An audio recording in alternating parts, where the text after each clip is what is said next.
Hi, this is Chelsea from AHA.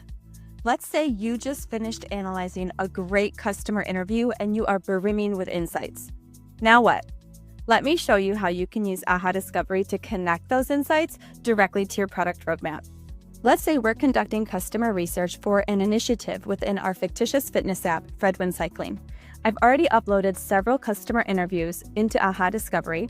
Let's hop into a conversation between Eric and Catherine.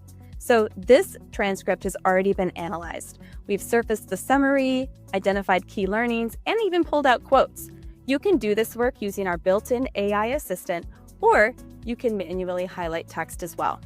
Now for the fun part, linking this kind of information, either your manual quote or key learnings generated by AI, directly to records within AHA Roadmaps. So I've highlighted this quote. I really like exploring new routes, especially ones with super challenging climbs. Do you see this record link right here?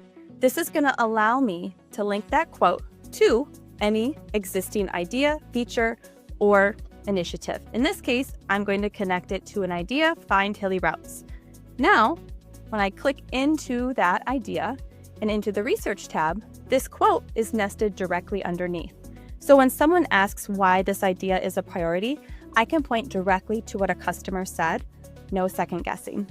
Now you can capture the voice of the customer and tie it back to the work that matters most anytime. I hope you check it out.